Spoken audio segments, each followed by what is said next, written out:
Welcome to the Reconnection Club podcast, the show that helps parents heal troubled relationships with their adult sons and daughters. I'm your host, psychotherapist Tina Gilbertson. Each week I'll offer you compassion, clarity, and personal development tips designed to help you reconnect not only with your child, but with yourself.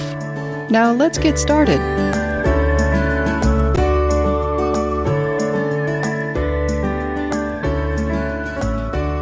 When your adult child cuts off contact with you, if you're like most parents, all you want to do is reconnect as quickly as possible and bring this ugly chapter in your lives to an end. But haste makes waste, as they say. Being in a hurry often means making mistakes. Today we're going to talk about 3 common mistakes that parents make when trying to reconnect. These are from the top 7 mistakes to avoid checklist at reconnectionclub.com, which you can get when you sign up for our mailing list at reconnectionclub.com/mailing-list. Here are 3 of the mistakes that appear on that list. Number 1, being in a hurry, trying to push the river. It's easy to understand why parents are in a hurry, why they want to push things forward. They believe that if they don't fix this now, it will never be fixed at all. But that's like saying, I want to build a sports stadium, and I want it built by next week because after that it'll just get harder to build. If you do manage to build a sports stadium in 7 days, it probably isn't one that you'd want to sit in. It's a myth that the best time to reconcile is now. There's no evidence that if you reconcile later, it will be harder. In fact, because if you look back at episode 1, we know that time actually heals. The best time to reconcile might in fact not be now, but later when everybody's had a chance to step back, cool off, get some perspective, and miss each other. So often, now is maybe the worst time to reconcile. It's another myth that estrangements become more entrenched over time. This is not necessarily the case. There are factors working against estrangement, not the least of which is the fact that we live in a society that values family. Your child will never be allowed to forget that they're not talking to their mom or dad, not if they live in this culture. It doesn't get easy or comfortable with time to be estranged from family. Instead of myths, let's look at a fact. Haste makes waste. Number 2, ignoring a no contact request. Some parents get clear verbal requests for no contact. Your child might have said, I need some time, I will contact you when I'm ready. Or they might have said, please stop texting me. If you contact me again, I'll block you. Something like that. If you ignore a clear request, ask yourself, why am I ignoring this? I think that's a question worth trying to answer. And it may be, when it comes right down to it, it might just be, I can't help myself.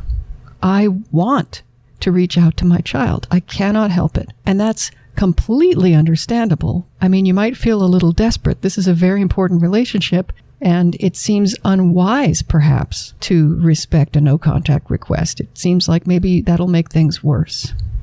But realize how it comes across when a clear request has been made and you're ignoring it. The way it comes across is, number 1, I don't care how you feel or what you want. And number 2, my feelings and needs are more important than yours. And if I want to reach out to you, that's what I'm going to do. Well, if your child is already unhappy with you, these won't go over well. If you honor their request, if you're able to get quiet and calm and decide to take a step back and honor the request, you are not sitting on your hands by doing that. You're not doing nothing. You are actively honoring a contract. They asked for no contact, you're giving them no contact. This contract forms the basis of your current relationship. You not reaching out demonstrates your caring and respect in a way that words never could. Most parents I talk to tell me they love their children and they've told their children how much they love them. But somehow the children remain unmoved. Talk is easy, but demonstrating your love in a way that your child can take in is much harder and carries more weight.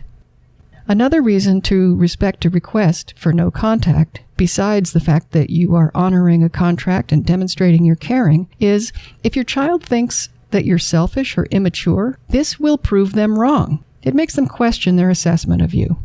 Now, if you have been ignoring a no contact request from your child, you can send an apology and then step back. Mistake number 3, acting from emotion. Boy, it's hard to help acting from an emotional place. It's such an important relationship. You might feel a little bit desperate. You are going to have strong feelings, all kinds of feelings, when you're estranged from your child or children. But the more important something is to you, the more strategic you need to be about what you do about it. When I say strategic, this isn't cold or Machiavellian, but what it is intentional. Emotions are not intentional. And coming from a place of emotional need is not an intentional way to live your life. We all have emotional needs. We need belonging. We need affection, visibility, validation. We need to know that we're okay as people. And those are perfectly understandable, reasonable human needs. But acting from those is not strategic. Your child's needs may conflict with yours. And you want to avoid at all costs the message, my needs are more important than yours. When your child is already unhappy with you, you want to avoid sending the message that your needs are more important than theirs are. Be intentional with your behavior, but do get those emotional needs met by someone else. It might be a therapist, it might be your spouse or partner, a friend, even a support group. The better you can manage your emotions, the more freedom you'll have to respond appropriately to your child's distancing behaviors. So the 3 mistakes again are being in a hurry, ignoring a no contact request, and acting from emotion. These are from the top 7 mistakes to avoid when reconnecting with your child checklist, which is available when you sign up for the mailing list at reconnectionclub.com. Just go to reconnectionclub.com/mailing list, and there's a hyphen between mailing and list. You'll get the top 7 mistakes to avoid checklist and a monthly newsletter with helpful tips and advice for estranged parents. Until next time, remember that you are a loving, lovable, and still growing human being. So please take good care of yourself. Bye for now. If you've enjoyed this episode of the Reconnection Club podcast, I invite you to check out reconnectionclub.com. The Reconnection Club is for parents at any stage of estrangement from their adult, child, or children. So whether you've just realized there's trouble between you, you've been living with estrangement for years, or you're newly reconciled but still walking on eggshells, the Reconnection Club is your essential resource for information, support, and continued personal growth.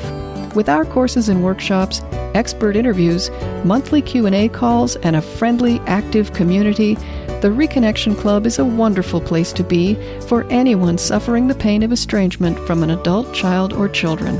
So check it out at reconnectionclub.com.